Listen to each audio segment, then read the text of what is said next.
Hey all, well, the independence movement sure is firing up. It is taking off and the discussion is not going away. The support is continuing to grow, I'm certain of it.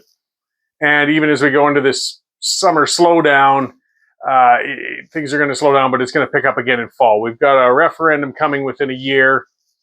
We got our work to do and we're on the right track. Now, the opposition, of course, is ramping up to it as well, and the mistruths are coming at us harder. So I want to address one of them. It's been kind of a common one that's been coming up in a moment. And as I said, there's the differences in attitude. I was discussing that a bit on my show today, actually, at the Western Standard. And between people who respect discourse, respect democracy, respect other ideas, and the left. And yeah, I will categorize those together. Because the right, there's an intolerant right that exists, people on the fringe, absolutely. But on the left, you get much more common to, we're going to shut down the debate of the people we don't agree with. We're going to take away the ability of people we don't agree with to do things, pursue things, or get where they're going to go. So they've been attacking venues. The Alberta Prosperity Project had a meeting coming up in Lethbridge. These clowns mass email the venues. They complain, they scream, they howl. And risk-averse venues say, you know what, I don't want the headache, and they cancel the event. And then suddenly the group has to move somewhere else. Doesn't hurt the movement, just really ticks people off. It's petty, but it also shows that the opponents to independence are afraid. They're weak. They can't debate us. So they try to shut us down. They try to shut us out. That tells me we're on the right side. I always will side with the side that supports free speech. In Red Deer, I mentioned that in the other video, and when Legg and Keith Wilson were debating independence, and Legg was definitely, in a minority support in the room as he was supporting a federalism, but the room appreciated his discourse, his points he was making, and the fact that he was still passionate about Alberta. But opponents to independence, particularly on the left, they don't have that capacity. They can't endure contrary discussion. That's part of what I get back to in the book too, and how we deal with things. When there's the people where just under no circumstances are they ever going to support the cause, guys, don't waste energy on them. You've got thousands and thousands, in the end, millions of Albertans we have to convert and bring over to win a yes vote. And we only have so much energy, so much time to spend on converting people, bringing them around, bringing all the people who have questions over. Don't waste it on the ones we know are going to oppose us no matter what we do. One of the things they try to shut it off with, getting back to the point of this whole video, is this improper interpretation of the Clarity Act.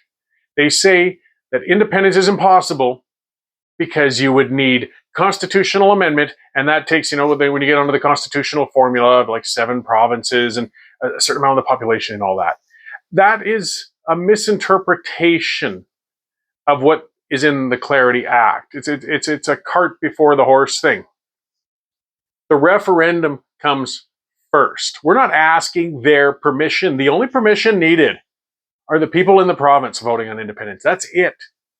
That is it. After that, on a clear question, with a clear majority, the rest of the country is obligated, as per the Supreme Court, as per the Clarity Act, to negotiate the independence of that province in good faith. And then it goes on that, yes, eventually a constitutional amendment will be needed. But you got to understand, that's after the fact. Once a province has left the federation, yes, you have to adapt the Constitution. Because now you're missing one or more provinces from it. You have to adjust the thing. It's going to be different. And you can't just take an eraser and take out portions of it and change the number of provinces. They would have to actually do a full constitutional set of amendments. But guess what? That's a you problem. That's the constitution of the remainder of the country. We're out. We're out. We don't have to wait for them to fix their constitution for how it's going to look post-independence. We're already on the way.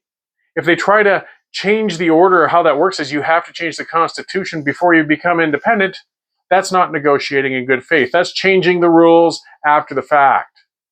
in, I believe it's the Supreme Court ruling, I think it's paragraph 155, that's where it talks about there is no legal mechanism for a unilateral declaration of independence. But if it's basically noting if the country refuses to act in good faith in those negotiations, essentially is going to lead to a unilateral declaration. And a lot of the question out of Alberta and Saskatchewan will be, what are you going to do about it? Which really, what can they do about it?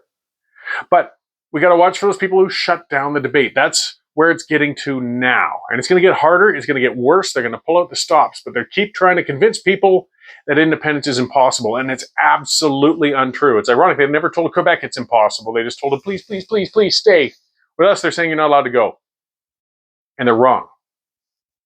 Constitutional amendment thing, that's down the road, and that's not our concern. But we need to answer that when people ask it, because that misinformation has gone to other people. We're saying, I'm considering independence, I support independence, but I've heard from others that we can't do it unless we get the whole country on board with the Constitution. Well, you can counter that and say, no, that's just not true. We're going to have a lot of untruths to counter as we move along this road. But the more we can readily answer those questions, because they are legitimate. If somebody heard it somewhere else that this is an issue, it's just like the false veto that Indigenous nations have. That's not true. They don't have one. Likewise, there's no need to adapt the Constitution before we leave. They're going to need to adapt the Constitution after we leave. And we got a lot of things to work on. Our own Constitution, our own picture. What is it going to look like post-independence? I haven't had a chance. It just came out today. The Alberta Prosperity Project put out more of a costed vision of how independence is going to work. I'm looking forward to that. They've spent a lot of time working on that. The numbers are in our favor. So I just for today, I just want to pass on one more tip as we keep training ourselves, preparing ourselves, countering those arguments as the opponents get more desperate and rough. I've used the analogy before. I think it's like a wood tick. If you've ever had them, you reach for it and you notice it'll scrunch down because it knows that you're trying to pick it off. It clings harder than ever. And these guys are going to cling harder than ever, the parasites in the Federation. And they will send more and more mistruths. And we have to calmly, rationally counter those. So this is yet another one, guys. Put it in your pocket when somebody says you got to wait for the rest of the country to adjust the Constitution before we can become independent. It's just not true. So there's that. And of course, other things. I got to make my regular plug in the Sovereignist Handbook, guys. This is the guide more on how to get to independence as opposed to why. You already kind of know why. Most people who are listening to this are already on the road. They just don't know perhaps how to get there. That's got a lot of the instructional matter in the book. And of course, I'll share all of that through these videos. If you're not into getting books, that's all right. So one more point down, one more leg kicked out from underneath with the false case as to why we can't go. We can. So keep sending the questions and the feedback. I'll keep doing the videos, guys. We're going to answer all the questions, and we're going to make a proper campaign. We're on the right road. The referendum is going to creep up on us fast, but we'll be ready for it.